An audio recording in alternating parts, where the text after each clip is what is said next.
Welcome to the Roost. Every month, I create some TTRPG content here on the channel. As of late, I've been obsessed with Darrington Press's Daggerheart system. I've played it at home and with the dice collectors, and have absolutely loved it. There is one downside, and that is because it's so new and D&D is so old, there is a drastic difference in the amount of content available. While Daggerheart has a lot of content, including monsters, even some that overlap with D&D, what if I want to run my favorite monster like a Beholder or something else that just doesn't have an equivalent in Daggerheart? Most GMs are pretty comfortable with reskinning, but some things just don't transfer between systems. So today, I am going to reskin some D&D monsters into Daggerheart ones, and hopefully provide an easy formula for you all to do the same in your games. Let's get to it! Before we get into converting stat blocks between systems, I want to look at the Daggerheart Adversary stat block and break it down into the relevant parts. First, you have a categorization by tier and type. I think this is the biggest difference I see between 5e and Daggerheart. I think Darrington Press was very deliberate in creating a specific formula for selecting adversaries for your players. Tier 1 players go up against Tier 1 adversaries. It's a very specific point system detailed in the rules that allows you to mix and match, to challenge your players with higher tier adversaries, and account for multiple monsters of various types, which is much simpler than the complicated challenge rating formulas that 5e provides. 5e and counterbalancing has been the bane of GMs for years, but Daggerheart makes it pretty simple with their 1-to-1 tier system, which makes it easier to improv encounters on the fly as well. Level 8 adventurers are tier 4, so grab some tier 4 adversaries and get going. No need to do the math that has plagued 5e of how many CR5 monsters your level 12 party can reasonably face. Creature types also play into Daggerheart's balancing formula by very simply adding and subtracting points from the balancing equation based on creature types that are meant to be more difficult to face. You have your bruisers, your giants and other tank-like creatures. You have hordes, which are similar to swarms in D&D. Leaders, something like a commander or a captain. Your minions, of course, all the little weenies that a leader might command, like a skeleton or a soldier. Ranged, maybe a mage or an archer. Skulks, enemy rogues and sneaks like a cultist or an assassin. Socials, something like a merchant, a tour guide, or a noble, which there aren't many 5e equivalents for this one since it tends to be more combat focused, and NPCs, especially minor ones in D&D, are less statted out. You have your solos, thinking about your legendary creatures, which can single-handedly take on many enemies with lots of action economy, or your loners, something like a beholder or a naga or a lich. Your standards, your average stat blocks, something like a town guard or a bandit would be the most common example. And finally, your supports, enemies with abilities that buff allies and debuff opponents. A bard or someone with abilities that slow, harry, and hinder enemies.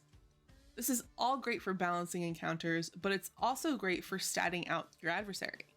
Many adversaries could fall into multiple categories, so as a general disclaimer, these are more for how you want to use them, a way of guiding your design rather than pigeonholing your monster, NPC, or enemy into a category.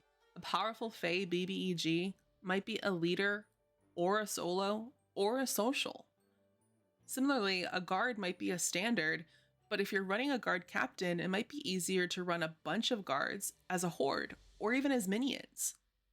Think more about what their role is in relation to the players and what the goal of the overall encounter is.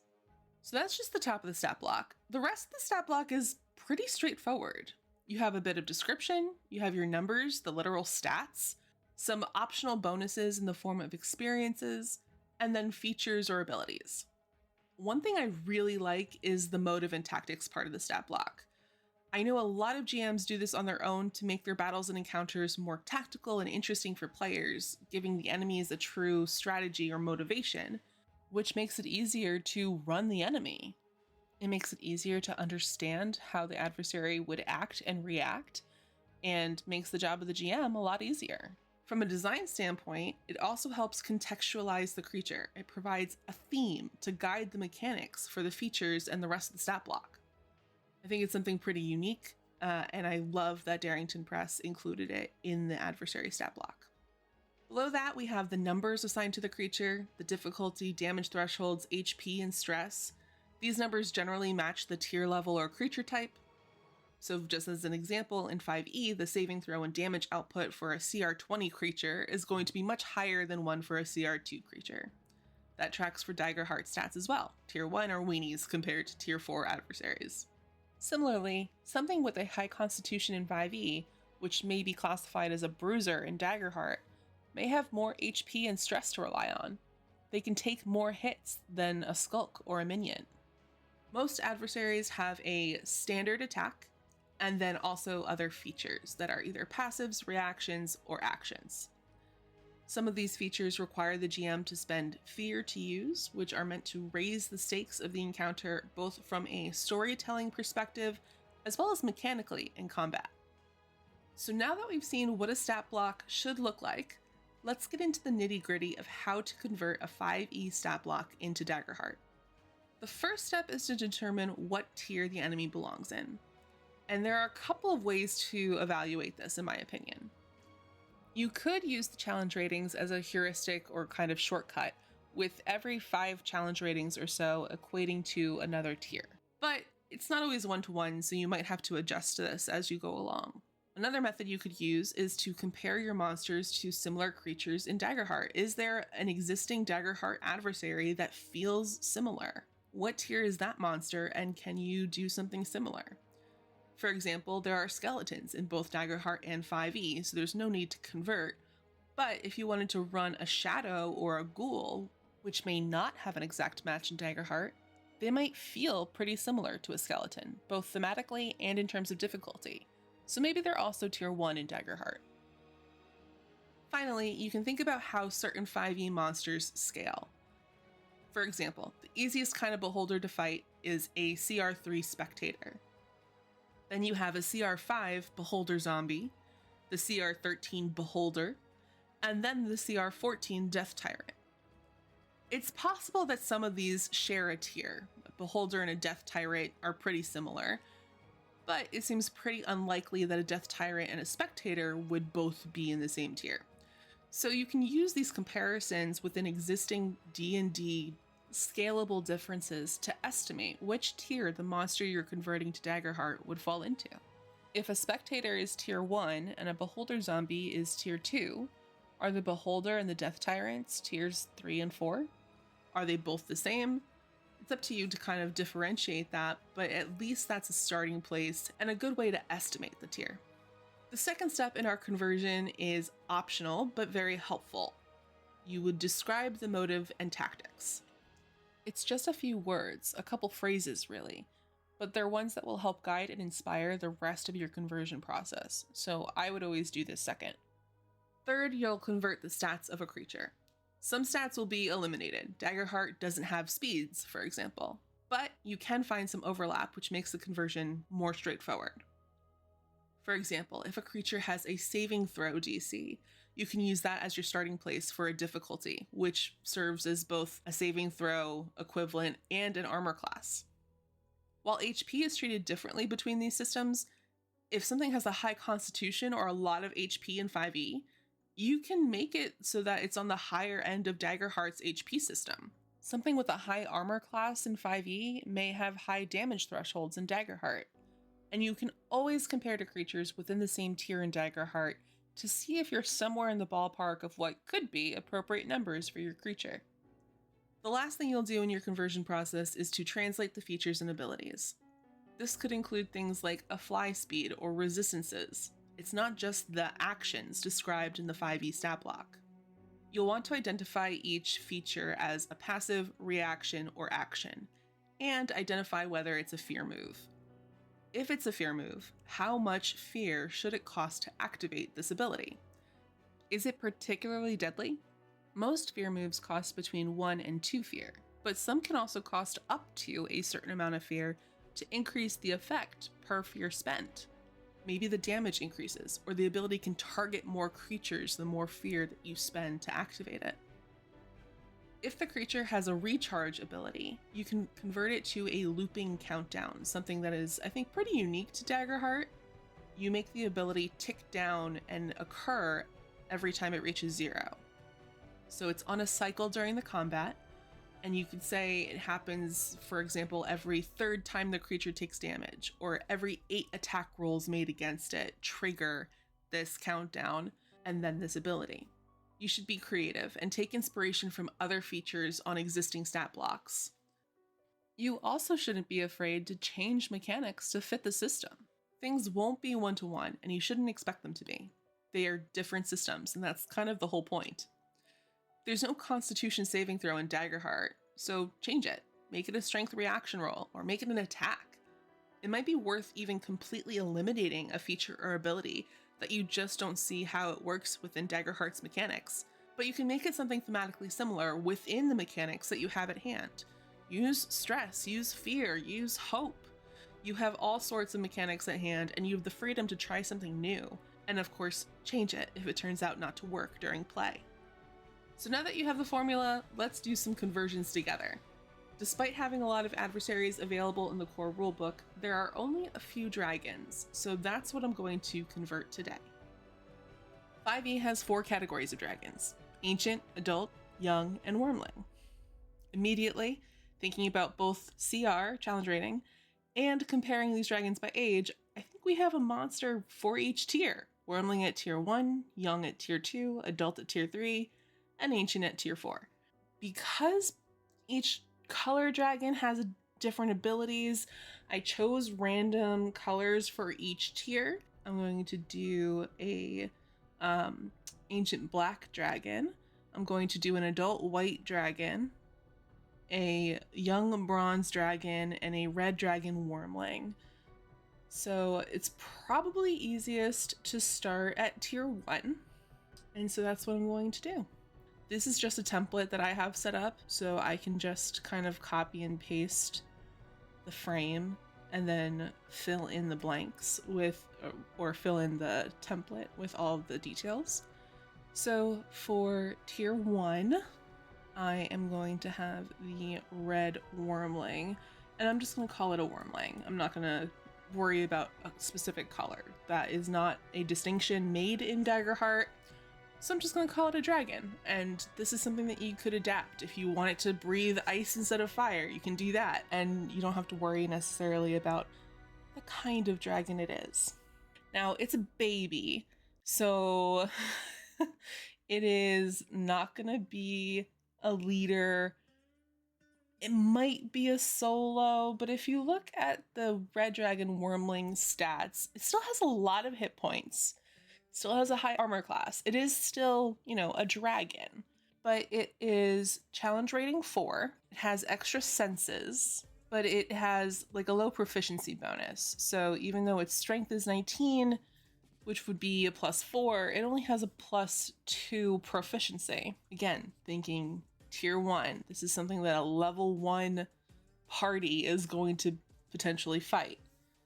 So with that in mind, I'm going to probably call it, let's just call it a standard for now. Description, not super important for conversion, but can be useful for determining motives. Now, looking at the motives and tactics, and looking at the stat block from 5e, it has a climb and a fly speed. It's perceptive, it's stealthy, and it has a bite and a fire weapon. So not super extensive. It's probably more of like an ambusher, honestly. Even though it has 75 HP in 5e, the conversion to Daggerheart is much different. If you look at some of the tier 1 adversaries in Daggerheart, there are lackeys, which are like minions that have 1 HP at tier 1. There's some more like supports and standards that have 4 and 5 HP. Stress is varied between, 3, 4, 2. So it's all pretty low versions. And then the thresholds are pretty low as well. It's like 4 and 8. Let's see, 5 and 17, but that's for a solo. 8 and 14, 5 HP for a bandit. But the DC is 13 dexterity saving throw. So I'm thinking low difficulty here too. I think the attack can stay at +2. I'll keep the difficulty at 12. Thresholds are going to go down to, it's still a dragon. So let's say 6, and sometimes I like doubling it. So like 6 and 12, 5 and 10, 7, 14, just keeps it simple. But for this, I think I'm going to go 13 for the upper threshold. Attack is going to stay at +2. Main attack is a bite, which will deal, let's say 2d4 +2, and it'll be physical damage. Experiences, I don't think that a baby wormling is going to have any experience to add to this, so I'm going to delete that section. And then features. Immediately we have the recharge ability, which is the fire breath. So it's going to be an action. It's going to be a countdown. We'll say countdown 4. And I'm going to take, I think, most of the ability from the stat block. It's a saving throw for 7d6 fire damage on a failed save, half as much on a successful one. That is the 5e ability. To convert it to Daggerheart, we have the countdown accounting for the recharge, so it's a loop. It ticks down every time a PC rolls an attack, so the wormling is feeling threatened, and as an action will breathe fire back at these players. Any player, let's say within, that's another thing, it's not, the ranges are different, so it's not within a certain amount of feet, it's within a certain distance, whether it's melee, close, very close. So let's say within very close range, must make a finesse reaction roll, and this would be the difficulty 12. It would be possible for me to change this here and say, actually, I want to make this a little easier, I want to make this a little harder, in which case I would put it in parentheses and say, okay, it's a reaction roll 10 as the difficulty. But I want to keep it at 12. It's tier 1, and it's a baby. So we're going to tone down the damage in 5e is crazy because 7d6 is a lot. But this is a tier 1 baby dragon in Daggerheart. So we're going to say 1d6 +6. So it's still potential for a significant amount of damage for a PC. And it's going to be magic damage. I don't think I want to give the wormling a fear action. I might give it a passive. I might give it 2 passives, honestly, to account for the guerrilla tactics. So when the wormling moves from out of range to make an attack, it has advantage on the attack. Just to make it a little deadlier. It is still, despite being a baby, a dragon. And I know I keep going back and forth between that. It's a baby, it's a dragon, it's a dragon, it's a baby. That's what this conversion is all about. Imagining the creature in a different setting, in a different system, and making it equivalent to what the danger level would be in this new system. It's just different math. I want to give it resistance to magic damage when the wormling would mark, actually.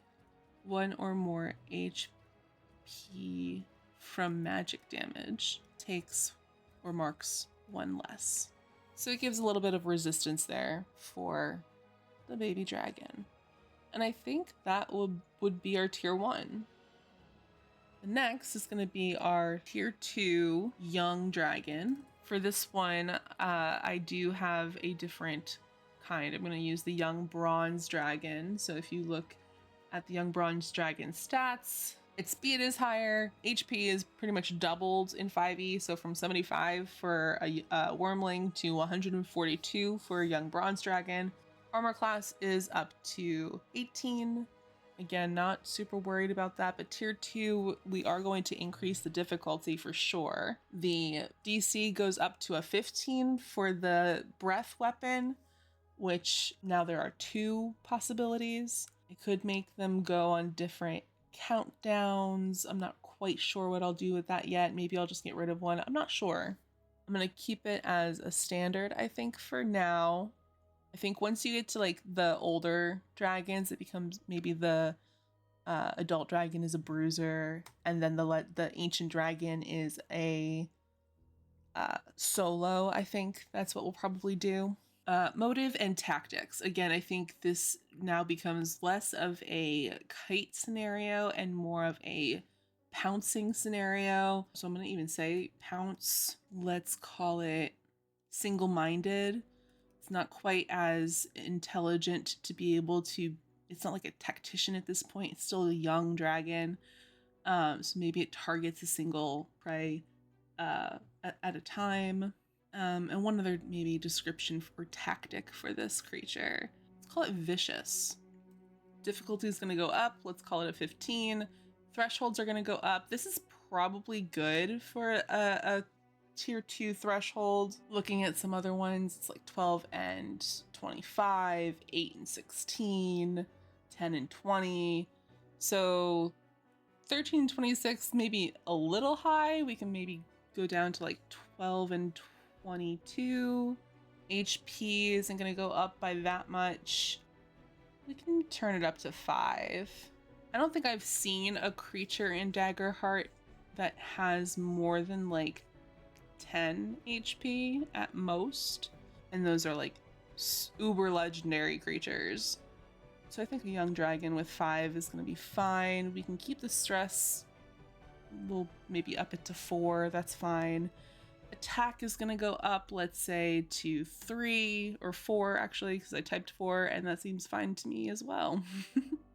Main attack, I think, is still going to be the bite.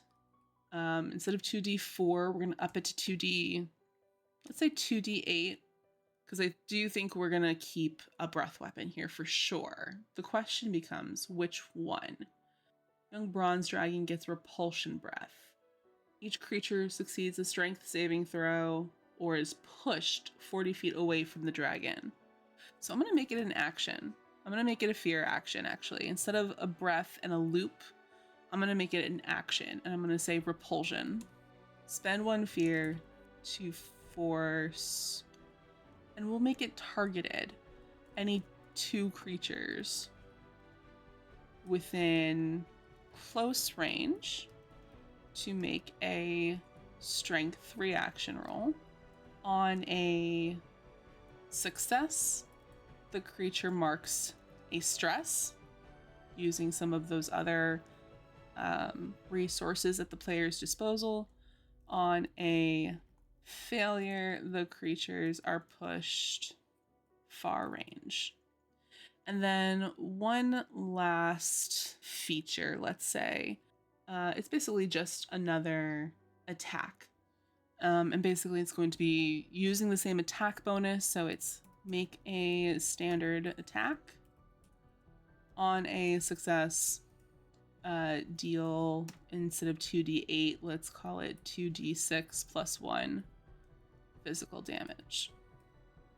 And that is, I think, our young dragon. So a little bit more in terms of abilities, a little bit more difficult to damage and save against, and a little bit of a different tactic. So moving right along into our tier 3, our adult dragon.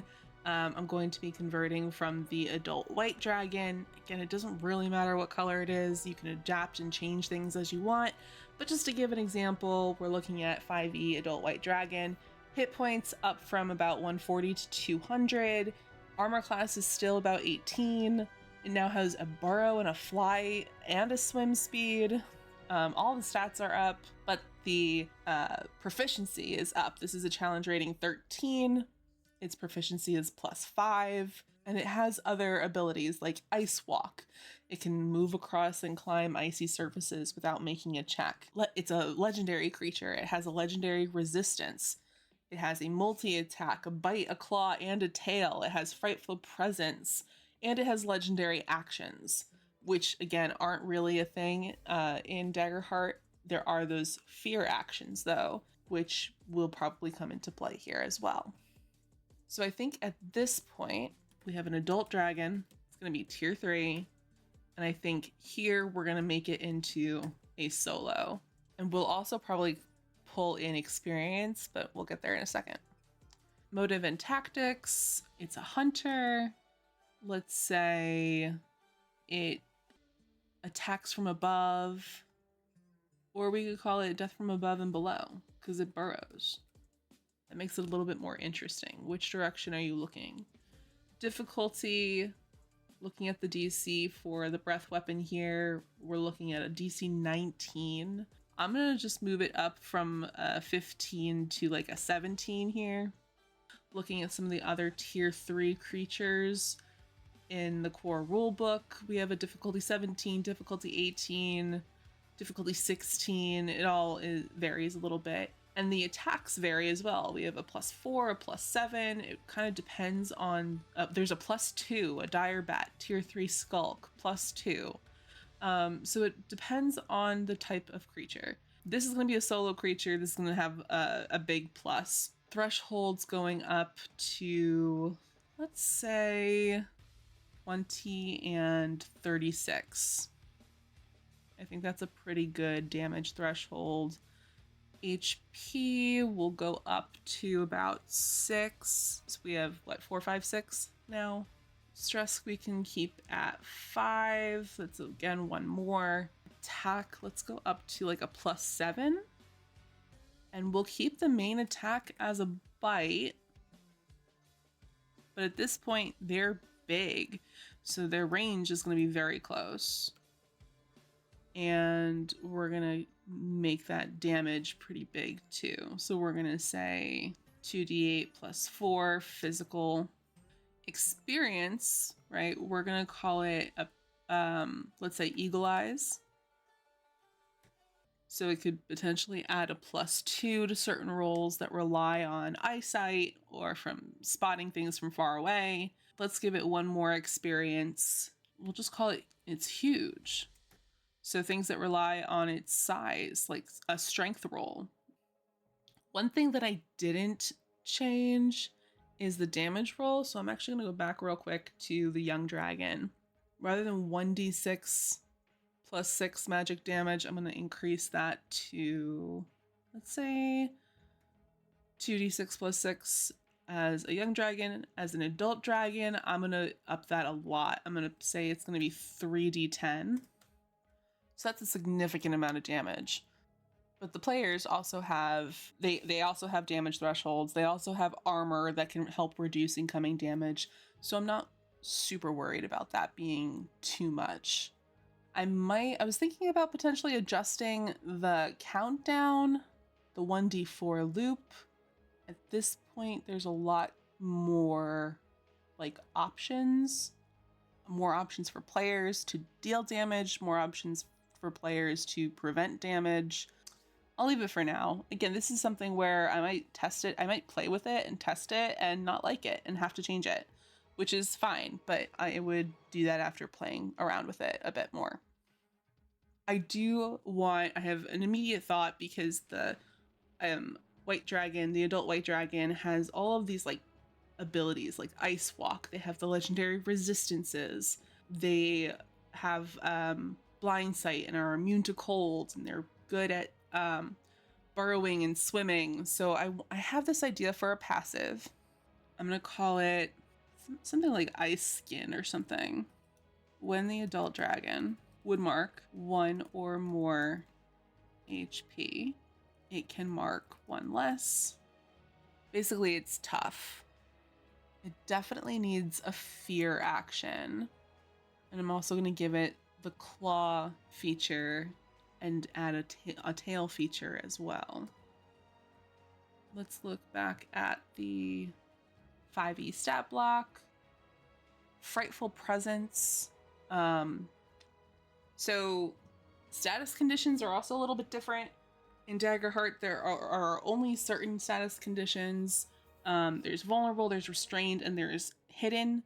There are also other temporary conditions that you can provide or that spells provide, but they are more improv. So like you can make one up. You can set someone ablaze, right? And say that they take continuing fire damage on their turn.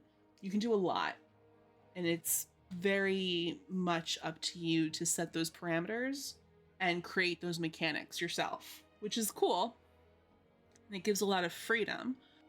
But I think that would be, I think frightened would be a good temporary condition potentially to do with a fear action.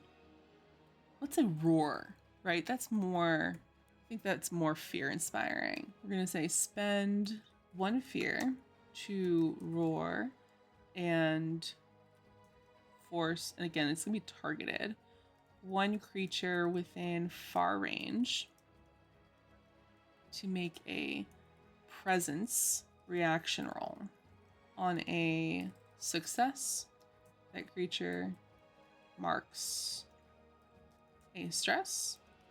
On a failure, that creature, let's say, cannot gain hope until they roll a successful presence. We'll call it an action roll. So they basically have to spend their turn to try to overcome their fear. Or they can continue acting and just be unable to gain hope, which is a resource they can gain as players.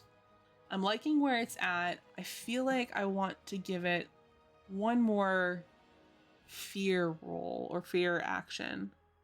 I kind of want to do something more with this ice skin, something more thematic, because this is really more like tough. I wonder if there's something like environmental that I can do with this. Either a passive or a reaction. I haven't really given any of these a reaction. I know what I can do for a reaction. Icy exterior.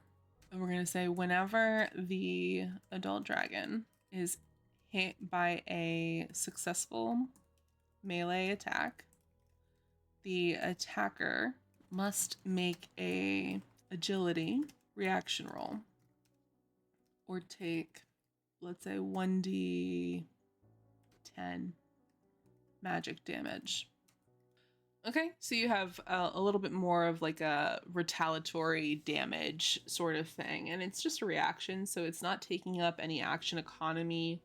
I think that's pretty good, which leaves us with tier 4.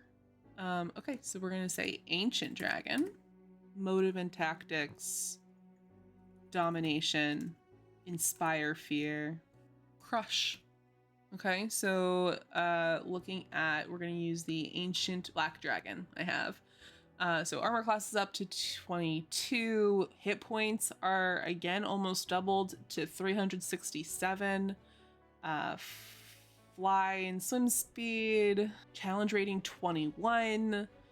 We're looking at a, what is that, a +7 to proficiency, which is crazy, because players can only get up to a +6 in D&D.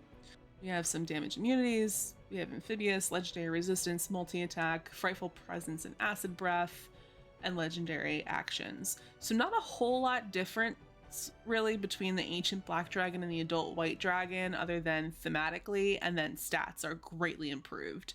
Huge difference in the proficiency bonus. So we're going to up the difficulty here to a 19. We're going to up the thresholds for damage, and we'll say 25 and 50.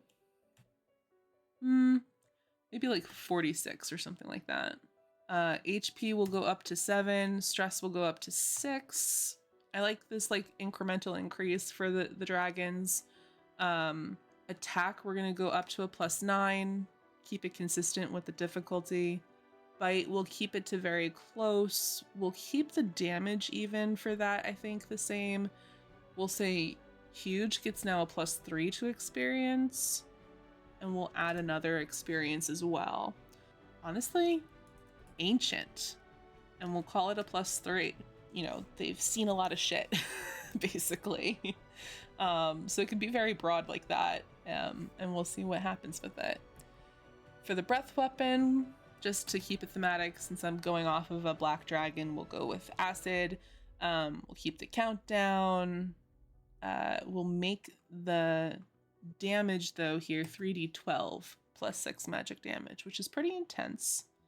I like this passive for the dragon. We're going to change the reaction, though. You know what? For a tier 4 dragon, the bite instead of 2d8 should be something like 4d8. And I will also up the claw we'll say 3d6 and 2d12 for the physical damage on the tail. I do want another fear action somewhere here. I want to spend 2 fear on something because this creature is insane. It's a tier 4 legendary creature, and they're going to do something crazy. But we'll get there in a second. I want to also give it a reaction. I think as part of the claw, I'm going to say, and the creature is restrained. And then as a fear action, we can crush, spend 2 fear to crush a restrained creature in the dragon's claws. Or take, let's say, 3d10 plus 3 physical damage. On a success, the creature must mark a stress. And then for the reaction, we'll say legendary presence. Whenever the ancient dragon deals damage to a creature with a, let's say, standard attack. I'm looking at something like the Kraken has a momentum reaction. When a Kraken makes a successful attack against a PC, you gain a fear. So something along those lines. Whenever the ancient dragon, we can do that, makes a successful attack against a PC, gain a fear. The GM gains a fear. So this wouldn't apply to something like the acid breath, because that's not a standard attack. That's pretty good. I'm pretty happy with that. Overall, my conversions are pretty basic. If I was starting from scratch or reimagining the monsters, I might be a little more creative. But if you're relying heavily on the 5e stat block for a quick and dirty reskin to plug these monsters into Daggerheart encounters quickly, you can use my steps with any of your favorite 5e monsters. Determine the tier and type, adjust the stats based on those 2 categories, and translate abilities, including resistances, layers, and other environmental aspects of the 5e monster, to Daggerheart equivalent features and resources like hope, fear, and stress. I hope you find this information helpful, and let me know if you have any other tips for reskinning monsters from other systems into Daggerheart. If you like this content and want to see more, leave a like and subscribe to the channel, and I'll catch you in the next one.